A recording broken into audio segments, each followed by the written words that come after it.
Returning to Genshin after a few months is easily pretty high up there on the list of overstimulating human experiences. You're getting jumped by 57 red exclamation marks that need your immediate attention. Spiral Abyss has new monsters, now with 80 times more health than the old ones. There's 913 hours of lore you've missed out on, 3 new regions, 19 new characters, and of course, the most daunting of them all, the spiritual weight of all the Primogems lost in the void of time.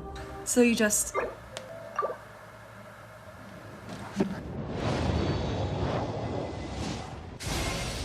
Trust me, I've been there, done that. I'm literally just coming off half your Genshin hiatus myself. But if you're seriously thinking about coming back, whether because you missed the gameplay or a new character is ruining your life from afar, here are a few of my tips to make returning feel magical rather than miserable. And just to be clear, I totally left the game on purpose to conduct research for this video, not because I went on a few Stardew Valley benders. Why would you suspect that? Before we get into the practical tips, you need to adopt one core mentality. Genshin is your friend that has severely wronged you. You are giving the game another chance, not the other way around. By the way, please do not use this video as an alternative to therapy. Just because Genshin mimics semi-toxic friends does not mean these tips will be applicable to your relationships as well. Now that we've established the emotional power dynamic, let's dive into the tips.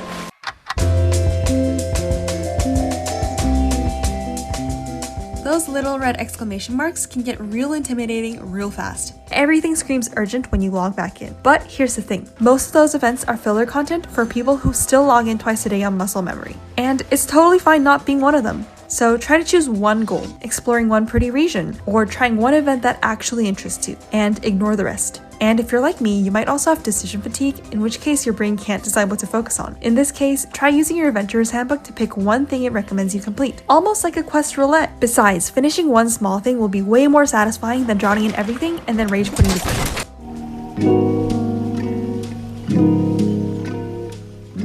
You don't have to force new content on yourself. If the newest area looks and feels like filing taxes to you right now, don't go there. If the latest character just doesn't give you any sense of excitement, ignore them. You don't have to fake enthusiasm for anything new right now. There is zero shame in going back to regions that currently interest you, even if that's just the Sumeru forests. Hype and curiosity will come back when it wants to, and not when the patch note tells you to.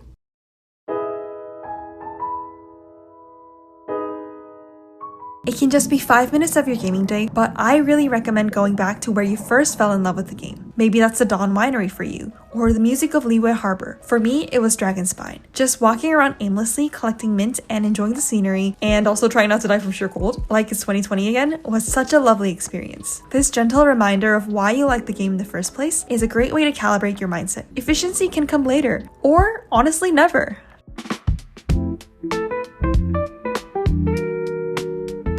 Hokø hates to hear this, but I don't recommend topping up for at least a week after returning. I know it's super tempting to swipe your credit card, especially with the Welkin Pass whispering, "It's only the price of a coffee." But this is a trial period. You and Genshin are not officially friends again, and buying a character the second you return is basically like signing a lease with your toxic friend. Also, signing up for this obligation will easily just take the fun out of returning. So, until your friend, aka Genshin, proves that it deserves your money, leave your wallet closed.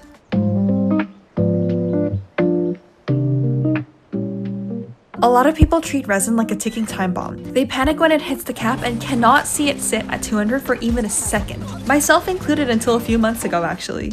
Instead of thinking of it as something that will implode when it hits the cap, try to use resin intentionally. Don't just open the app because you feel guilty about your unused resin for the day. Spend it when you're already logging in to do something fun, and then you just happen to remember that you have something you want to spend it on. When you're running around the open world, make sure to switch around between a few teams that make you happiest, or strongest. The beauty of Genshin is that there's a lot of variety if you look in the right places, and changing teams every now and then is one of the easiest ways to keep things fresh without breaking the rhythm of whatever you are doing. And don't force yourself to stick with a team that makes you suffer emotionally just because Courageous Pelican 244 on Reddit said it's meta. Be true to what makes this game fun for you.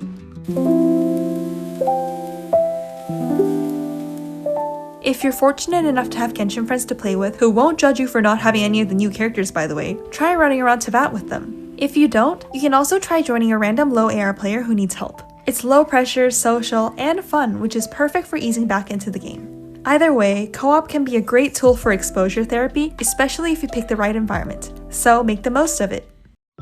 So after these tips, if you're back to playing again, welcome back! I wish you much fun on your Genshin journey.